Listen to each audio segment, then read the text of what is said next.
ಹಿಮಾಲಯದ ಮಹಾತ್ಮರ ಸನ್ನಿಧಿಯಲ್ಲಿ ಗುರುರ್ ಬ್ರಹ್ಮ ಗುರುರ್ ವಿಷ್ಣು ಗುರುರ್ ದೇವೋ ಮಹೇಶ್ವರಃ ಗುರುರ್ ಸಾಕ್ಷಾತ್ ಪರಬ್ರಹ್ಮ ತಸ್ಮೈ ಶ್ರೀ ಗುರವೇ ನಮಃ.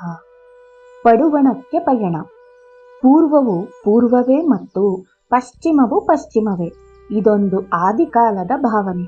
ಆಧುನಿಕ ಮಾನವನು ಚಂದ್ರನನ್ನು ಮೆಟ್ಟಿದ್ದಾನೆ. ಪಾಶ್ಚಿಮಾತ್ಯ ದೇಶಗಳು ತಾಂತ್ರಿಕತೆಯಲ್ಲಿ ಪ್ರಗತಿಯನ್ನು ಸಾಧಿಸಿದ್ದರೆ ಪೌರ್ವಾತ್ಯವು ಪಾರಮಾರ್ಥಿಕ ಕ್ಷೇತ್ರದಲ್ಲಿ ಮುನ್ನಡೆಯನ್ನು ಪಡೆದಿದೆ. ಒಂದು ಸಾಮರಸ್ಯ ಸೇತುವನ್ನು ಯಾಕೆ ಕಟ್ಟಬಾರದು? ಪಶ್ಚಿಮವು ಪೂರ್ವದೊಡನೆ ಹಂಚಿಕೊಳ್ಳಬೇಕಾದ್ದನ್ನು ಅಪಾರವಾಗಿ ಹೊಂದಿದೆ ಎಂಬುದು ನಿಸ್ಸಂದಿಗ್ಧವಾದ ಸಂಗತಿ. ಆದರೆ ಪೌರ್ವಾತ್ಯವು ಪಾಶ್ಚಾತ್ಯರಿಗೆ ಕಾಣಿಕೆಯಾಗಿ ನೀಡಲು ತನ್ನಲ್ಲಿಯೂ ಶಕ್ತಿ ವಿಶೇಷಗಳನ್ನು ಹೊಂದಿದೆ. ಪೌರ್ವಾತ್ಯ ಪರಿಮಳವಿಲ್ಲದ ಪಾಶ್ಚಾತ್ಯ ಪುಷ್ಪವು ನಿರರ್ಥಕವಾದುದು. ವೈದ್ಯನೊಬ್ಬನಿಗೆ ಮತ್ತೆ ಮತ್ತೆ ದಿವ್ಯ ದರ್ಶನ. ಜರ್ಮನಿಯ ಒಂದು ಚಿಕ್ಕ ಪಟ್ಟಣದಲ್ಲಿ ಒಬ್ಬ ಮನಃಶಾಸ್ತ್ರಜ್ಞನಿದ್ದ.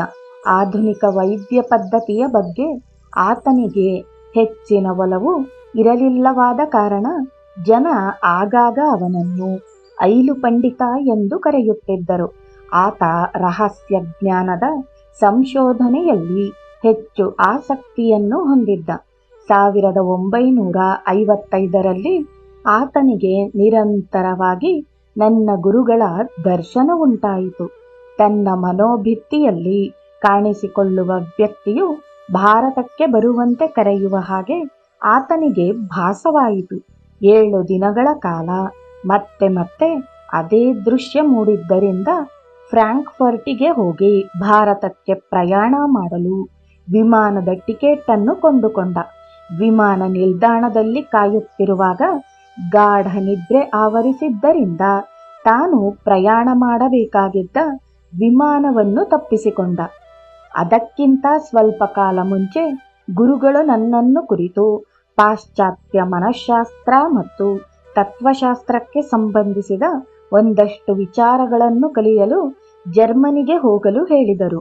ಮುಂಬಯಿಯ ವ್ಯಾಪಾರೋದ್ಯಮಿಯೊಬ್ಬ ನಾನು ಫ್ರಾಂಕ್ಫರ್ಟಿಗೆ ಹೋಗಲು ವಿಮಾನದ ಟಿಕೆಟ್ ಅನ್ನು ಒದಗಿಸುವ ಏರ್ಪಾಟು ಮಾಡಿದನಲ್ಲದೆ ಅಲ್ಲಿನ ತನ್ನ ಕೆಲವು ಗೆಳೆಯರಿಗೆ ಪರಿಚಯ ಪತ್ರಗಳನ್ನೂ ಬರೆದುಕೊಟ್ಟ.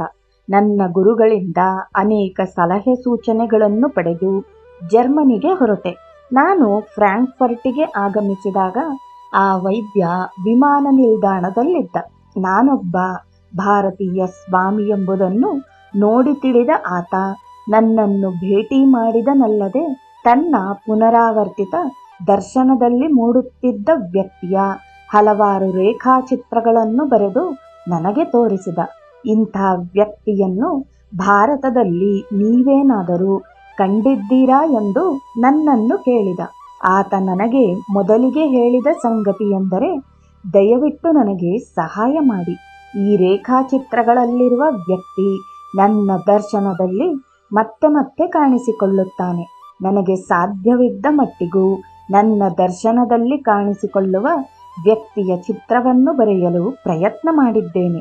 ಇದು ಭ್ರಾಂತಿಯಲ್ಲವೆಂದು ನಿಶ್ಚಿತವಾಗಿಯೂ ನನಗೆ ನಂಬಿಕೆಯಿದೆ. ಈ ದರ್ಶನವು ನಾನು ಕೆಲಸ ಕಾರ್ಯಗಳನ್ನು ಮಾಡಲು ಸಾಧ್ಯವಾಗದ ಹಾಗೆ ನನ್ನ ಮನಸ್ಸಿನಲ್ಲಿ ಗಾಢವಾದಂಥ ಪ್ರಭಾವವನ್ನು ಉಂಟು ಮಾಡಿದೆ. ನಾನೇನಾದರೂ ಆಲೋಚಿಸಬಲ್ಲೆನಾದರೆ ಅದು ಈ ದೃಶ್ಯವನ್ನು ಕುರಿತು ಮಾತ್ರ. ಭಾರತದಿಂದ ಆಗಮಿಸಿರುವ ಸ್ವಾಮಿಗಳು ನೀವು. ಬಹುಶಃ ನೀವು ನನಗೆ ಸಹಾಯ ಮಾಡಬಲ್ಲಿರಿ. ರೇಖಾಚಿತ್ರಗಳನ್ನು ನಾನು ನೋಡಿದಾಗ ಇವರು ನನ್ನ ಗುರುಗಳು ಎಂದು ಹೇಳಿದೆ.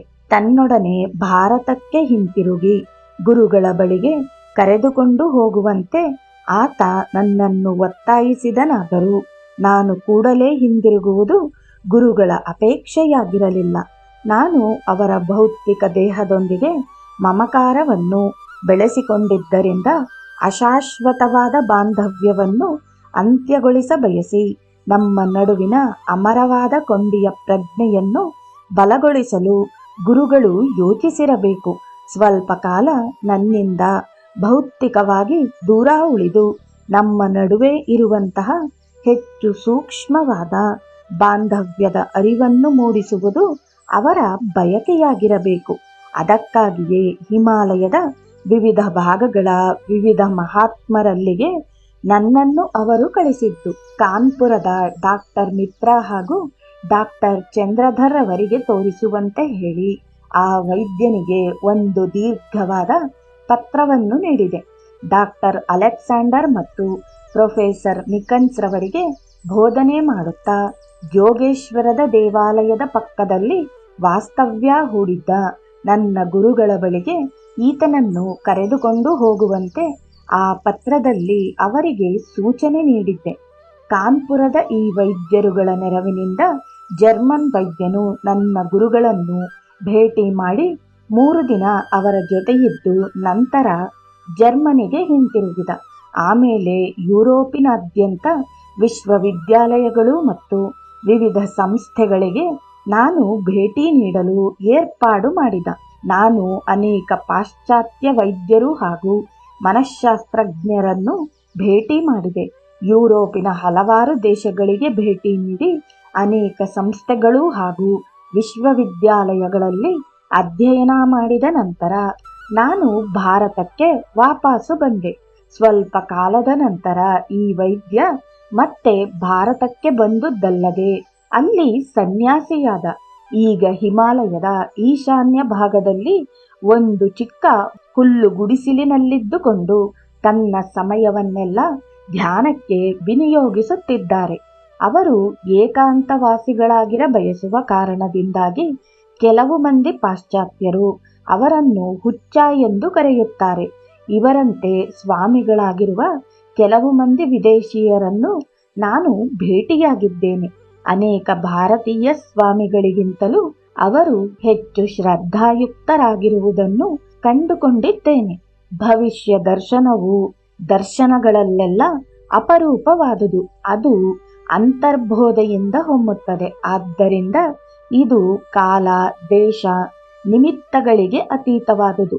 ಆಕಸ್ಮಿಕವಾಗಿ ಕೆಲವು ಸಲ ಇಂತಹ ದರ್ಶನವನ್ನು ಸಾಧಾರಣ ಮಂದಿಯೂ ಪಡೆಯುತ್ತಿರುತ್ತಾರೆ. ಆದರೆ ಯಾರು ಧ್ಯಾನ ಮಾಡಿ 4ನೆಯ ಸ್ತರವನ್ನು ನಿಜವಾಗಿಯೂ ಪಡೆಯುವರೋ ಅವರು ಅಂತಹ ಮಾರ್ಗದರ್ಶಿ ದರ್ಶನಗಳನ್ನು ಪ್ರಜ್ಞಾಪೂರ್ವಕವಾಗಿ ಪಡೆಯುತ್ತಾರೆ. ಈ ಅಪ್ಪಟವಾದ ದರ್ಶನವು ಸದಾ ಸತ್ಯವಾಗಿ ಪರಿಣಮಿಸುತ್ತದೆ.